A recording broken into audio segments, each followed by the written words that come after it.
Good morning, everyone. I, Rajesh Kanwadia, Assistant Professor from Shankara Institute of Technology in Department of Electronics and Communication. In previous lecture, we were discussed about analog communication, in which we discussed amplitude modulation and frequency modulation.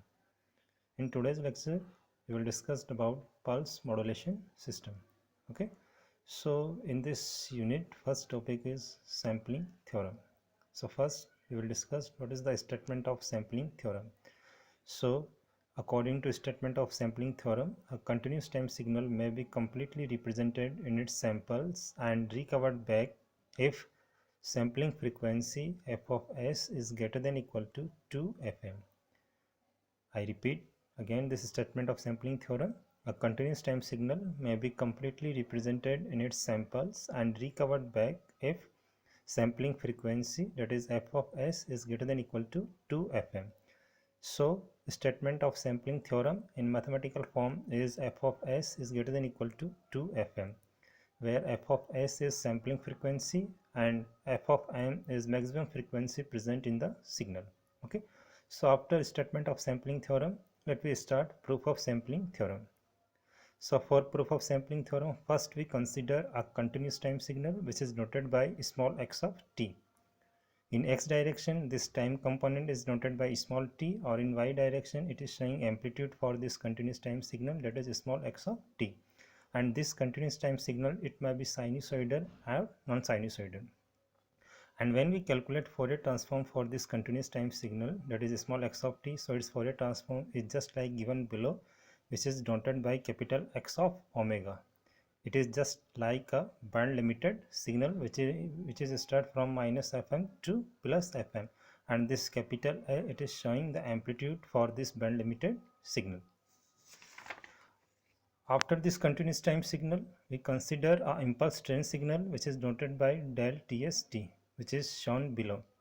Okay, and this capital TS, it is showing a time period for this impulse train signal. So this T of S is equal to 1 upon f of S.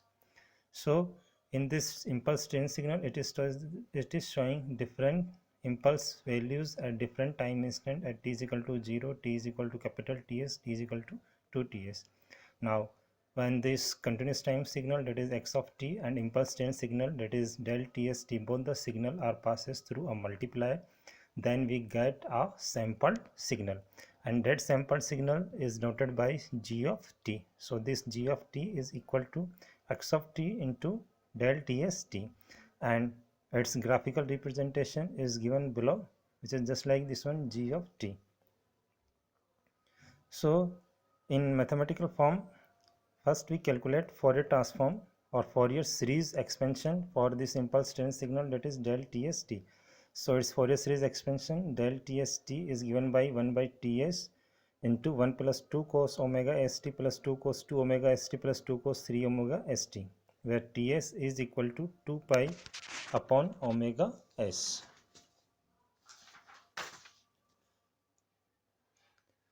Now according to multiplier, when we passes this impulse continuous time signal, that is x of t, and impulse train signal, that is del of tst, then we multiply this Fourier series of impulse train signal and this continuous time signal, that is g of t is equal to x of t into 1 upon ts into 1 plus 2 cos omega st plus 2 cos 2 omega st plus 2 cos 3 omega st up to infinite. Okay, so this is multiplication of this continuous time signal and Fourier series expansion of impulse train signal. And when we calculate Fourier transform for this sampled signal, that is g of t, then we find out its Fourier transform is g of omega, which is equal to 1 upon tx x of omega plus x of omega minus omega x plus x of omega plus omega s up to infinite.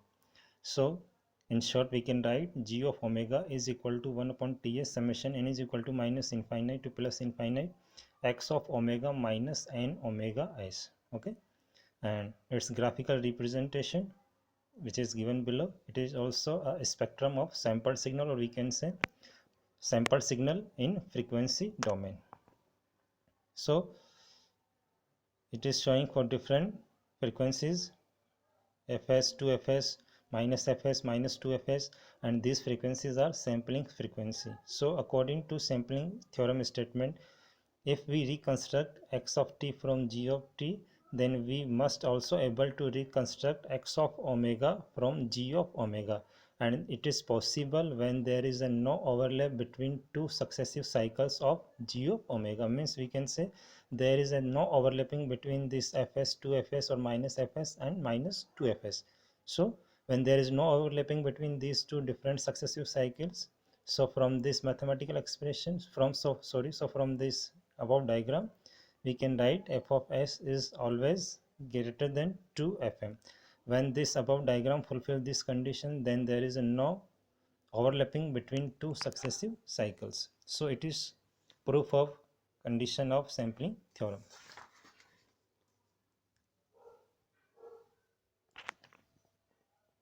Now x of t can be recovered from its sample g of t by passing the sample signal through an ideal low pass filter of bandwidth fm. Now guess first, when sampling frequency is equal to 2fm. So when sampling rate or sampling frequency become equal to 2fm, then it is called Nyquist rate or minimum sampling rate. So under this condition, our diagram of sample signal in frequency domain is just like this one. It is means successive cycles are attached to each other, but there is no overlapping between two successive cycles. So this is proof of condition of sampling theorem, that is f of s is equal to 2fm. But if f of s is less than 2fm, it is case second. So this case or this condition is called undersampling. Under this case, there is a problem, and what is the problem? Means two successive cycles are overlapped to each other, which is given by in this diagram.